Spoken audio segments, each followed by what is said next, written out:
bloqueio paravertebral é uma técnica excelente que providencia anestesia cirúrgica ou analgesia para procedimentos torácicos e abdominais. Existe há mais de 100 anos, mas antes do uso do ecógrafo foi sempre um bloqueio para experts, dada a proximidade com a pleura.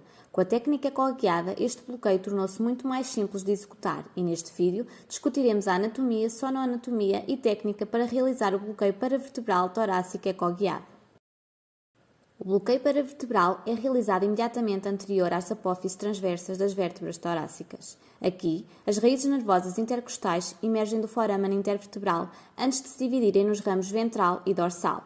Por causa disso, o bloqueio paravertebral é um bloqueio homogéneo, com pouca taxa de falência em comparação com outras técnicas da parede torácica. Observem que o anestésico local colocado aqui chegará aos nervos simpáticos torácicos, o que ajuda muito no tratamento da dor visceral.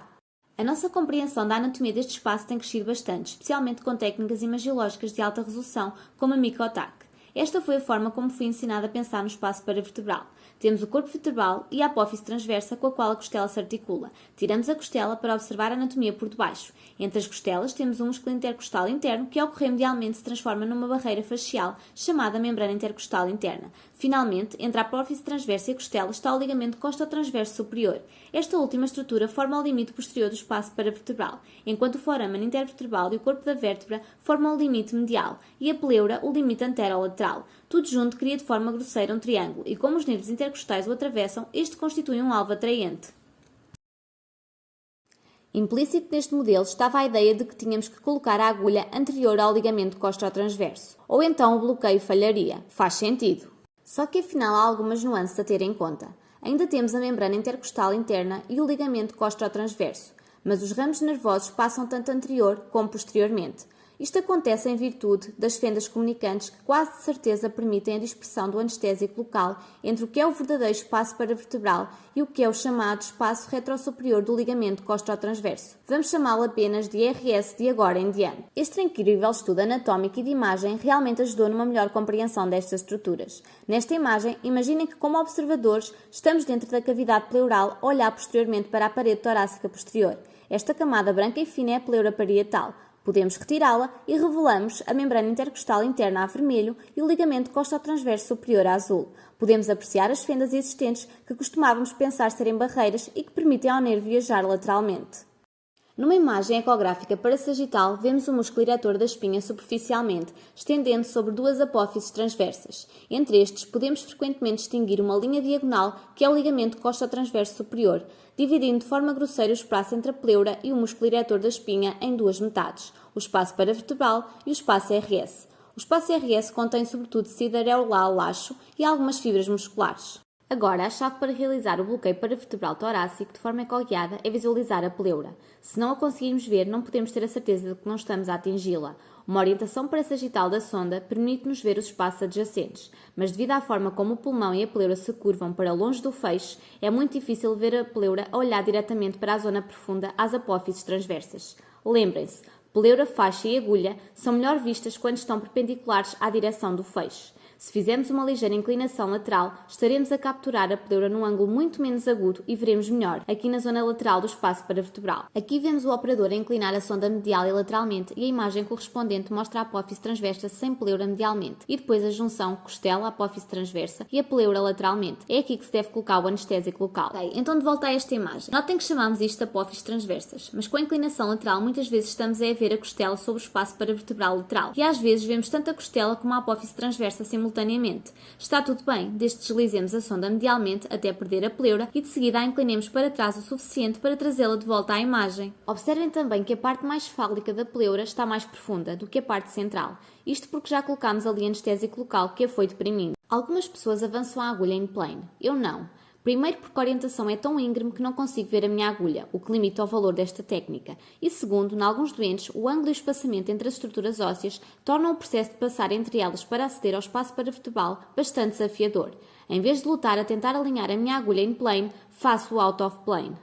Agora, enquanto observo a distorção do tecido para me dar uma dica da localização da minha agulha, também utilizo de forma liberal soro à medida que avanço. começando mais ou menos a meio caminho da pleura. Vou injetar uma pequena quantidade de solução salina e observar uma pequena expansão na imagem como marcador para a ponta da minha agulha. Aqui vamos nós. Agora avançamos mais alguns milímetros e damos outro bolos. À medida que me aproximo do ligamento costo-transverso, suavizo os meus movimentos. E de seguida, num dos bolos, a pleura será vista afastando-se, o que significa que passei pelo ligamento e estou no espaço paravertebral.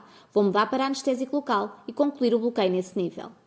Como já sabemos, o paravertebral e o espaço posterior ao ligamento têm passagens comunicantes.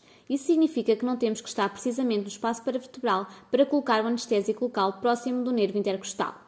O bloqueio do ponto médio entre a apófise transversa e a pleura, ou bloqueio MTP, aproveita esse facto ao colocar deliberadamente o anestésico local posteriormente ao ligamento, com muito bom resultado.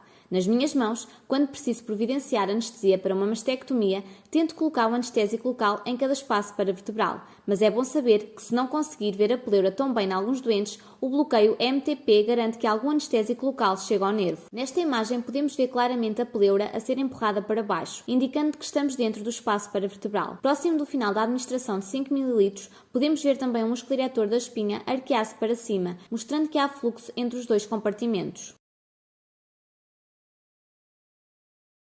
O bloqueio paravertebral resulta num bloqueio denso do tórax ao abdômen e, tal como a analgesia epidural, podemos bloquear níveis específicos para obter determinados objetivos. Normalmente realizamos bloqueios paravertebrais em cirurgia da mama, cirurgia torácica, incisões abdominais superiores, nefrectomia por via laparotómica, bem como para a analgesia de fraturas de costela. Colocamos catéteres usando a mesma técnica. Uma vez a pleura deprimida, avança-se o catéter suavemente alguns centímetros no espaço paravertebral. Aqui está a posição da sonda com a agulha a avançar out of plane. Aqui está o bloqueio em tempo real. Vemos alguma deformação do tecido. Quando a agulha se aproxima do ligamento costo-transverso, administramos pequenos bolos de soro. Num dos bolos, vemos a pleura afundar. Acabamos de administrar os 5 ml e de seguida retiramos a agulha. No próximo interespaço, repetimos o processo.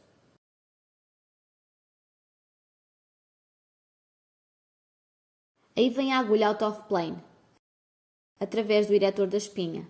Um pequeno bolo de solução salina ali, um pouco mais à frente, e aí está a pleura. Embora possa parecer intimidante, os bolos de soro garantem que sabemos onde está a ponta da agulha, tornando a técnica muito segura. É importante saber que níveis precisamos anestesiar.